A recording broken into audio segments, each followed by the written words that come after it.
Hey, this skirt steak sandwich has roasted garlic, pickled red onions, and was a bestseller at a restaurant I used to work at. The first thing we need to do is pick up some red onions. So you're going to thin slice one red onion and just get it into some kind of container. Then bring a half a cup of sugar, 1 cup of white, red, or distilled vinegar, a half a tablespoon of salt, and a 1/4 cup of water to a boil. Pour it over your onions, cover with plastic, and you're going to stick this in the refrigerator for at least an hour until they get cold, but overnight is best. About 1 head's worth of roasted garlic into a food processor, and 2 whole raw garlic cloves into your food processor. You can roast your garlic however you like. I typically use the confit method because it's way quicker and you get roasted garlic oil out of the deal. A good pinch of kosher salt.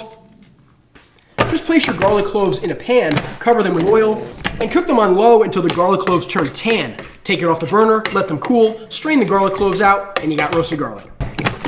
You can do this step with a knife also. Ideally, you just want everything minced up real small, like almost a paste. Some thin sliced green onion and parsley, about 2 tablespoons worth of each.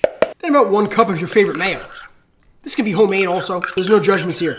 Then get this into an airtight container, it'll last at least a week. Then we'll season both sides of a skirt steak with kosher salt and black pepper, and I'll meet you over the stove. Then with my pan over medium heat, about the low side of high, I'm gonna sear this steak in some of my garlic oil. Lay this away from you. And we're doing this inside in a pan, but you can absolutely do this on a grill. I'm about 45 seconds in, I'm gonna flip this. I'm gonna sear this another 30 to 45 seconds, and I'll meet you back at the table. Then get this onto a plate or a cooling rack and let it rest for about 5 minutes. Our meat's all rested up, you know what time it is. Mayo both sides. This is not a health food sandwich. And one of the biggest mistakes I see people make with skirt steak is cutting it wrong. You can see where the grain structure runs this way. So we're gonna cut against the grain. You can slice this on a bias, or if your skirt steak is really long, you can cut it into sections this way, then slice it this way. As much pickled red onion as your heart desires, then finish this off with some arugula. One tip that I've done here is that if you like arugula, but it's a little bit too intense for you, you can always mix it with a different kind of lettuce. This way, you still get that peppery bitterness, just not so much, and all the texture.